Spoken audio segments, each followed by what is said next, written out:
सोमवार व्रत कथा। एक बहुत धनवान साहूकार था जिसके घर धन आदि किसी प्रकार की कमी नहीं थी, परंतु उसको एक दुख था कि उसके कोई पुत्र नहीं था। वह इसी चिंता में रात दिन रहता था। वह पुत्र की कामना के लिए प्रति सोमवार को शिव जी का व्रत और पूजन किया करता था तथा शाम के समय शिव मंदिर में जाकर शिव जी के सामने दीपक जलाता था। उसके इस भक्ति भाव को देखकर एक दिन श्री पार्वती जी ने शिव जी से कहा, महाराज, ये साहूकार आपका अनन्य भक्त है और सदैव आपका व्रत और पूजन बड़ी श्रद्धा से करता है। इसकी मनोकामना पूर्ण करनी चाहिए। शिव जी ने कहा, हे पार्वती, यह संसार कर्म क्षेत्र है।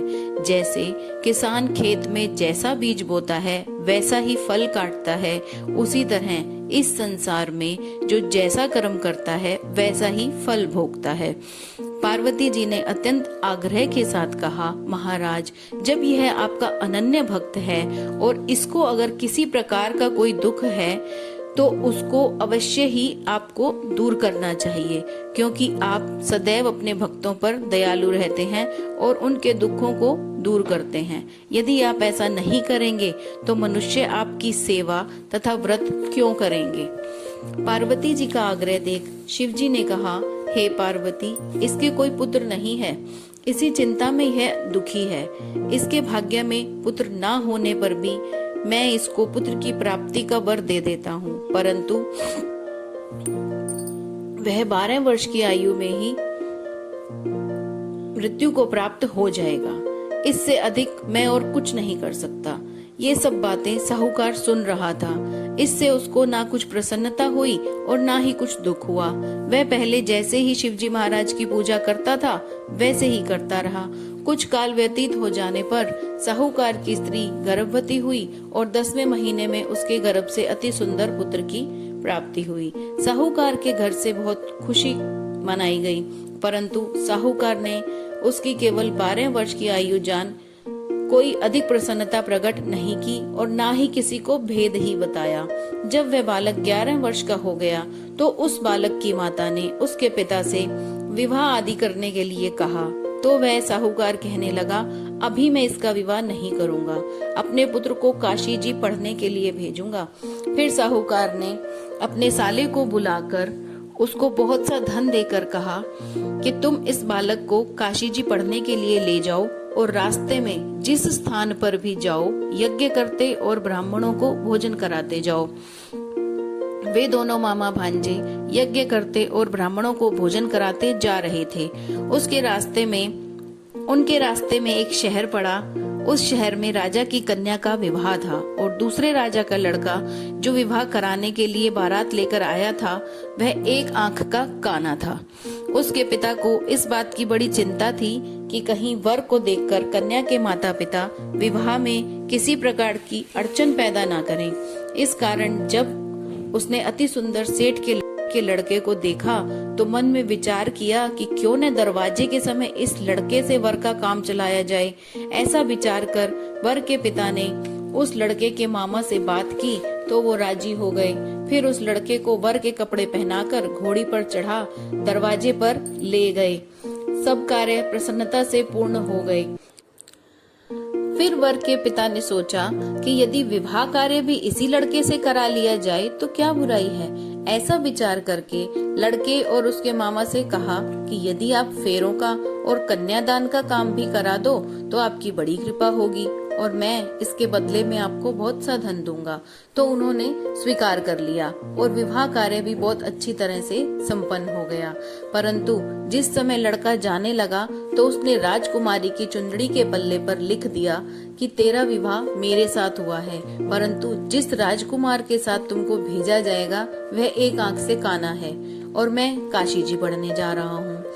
लड़के के जाने के पश्चात उस राजकुमारी ने जब अपनी चुनरी पर ऐसा लिखा हुआ पाया तो उसने राजकुमार के साथ जाने से मना कर दिया और कहा कि ये मेरा पति नहीं है, मेरा विवाह इसके साथ नहीं हुआ, वह तो काशी जी पढ़ने गए हैं। राजकुमारी के माता पिता ने अपनी कन्या को विदा नहीं किया और बारात वापस चली गई। उधर सेठ का लड़का और उसका मामा काशी जी पहुंच गए। वहां जाकर उन्होंने यज्ञ करना और लड़के ने पढ़ना शुरू कर दिया। जब लड़के की आयु 12 वर्ष हो गई, उस दिन उन्होंने यज्ञ रचा रखा था। लड़के ने अपने मामा से कहा, मामा जी आज मेरी तबीयत कुछ ठीक नहीं है। मामा ने कहा, अंदर जाकर सो जाओ। लड़का अंदर जाकर सो गया और थोड़ी देर में उसके प्राण निकल गए। जब उसके मामा ने आकर देखा कि वह मरा पड़ा है, यह देखकर उसको बहुत दुख हुआ और उसने सोचा कि अगर मैं अभी रोना पीटना मचा दूंगा तो यज्ञ का कार्य अधूरा रह जाएगा।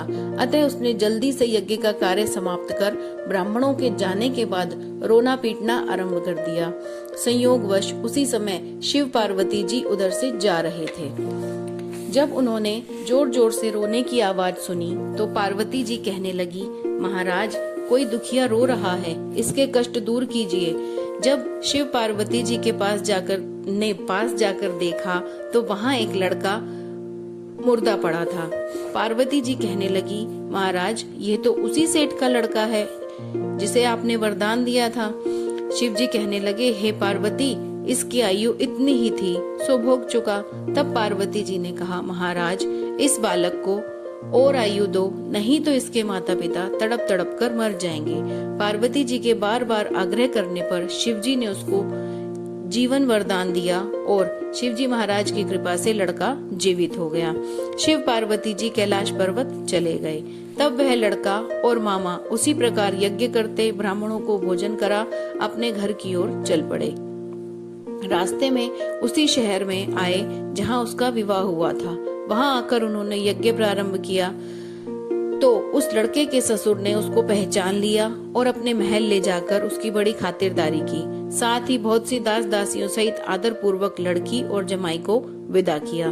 जब वे अपने शहर के निकट आए तो मामा ने कहा कि मैं पहले तुम्हारे घर जाकर खबर कराता हूँ। जब उस लड़के का मामा घर पहुंचा तो लड़के के माता पिता घर की छत पर बैठे थे और यह प्रण कर रखा था कि यदि हमारा पुत्र सकुशल लौट आया तो हम राजी खुशी नीचे आ जाएंगे, नहीं तो छत से गिरकर अपने प्राण खो देंगे। इतने में उस लड़के के मामा ने आकर ये समाचार दिया कि आपका पुत्र आ गया है, पर उनको विश्वास नहीं हुआ। तब उसके मामा ने शपथ पूर्वक कहा, आपका पुत्र अपनी पत्नी के साथ बहुत सारा धन साथ लेकर आया है। तब सेठ ने आनंद के साथ उसका स्वागत किया और बड़ी प्रसन्नता के साथ रहने लगे। इसी प्रकार से जो कोई भी सोमवार का व्रत धारण करता है अथवा इस कथा को पढ़ता या सुनता है, उसकी समस्त मनोकामनाएं पूर्ण होती हैं।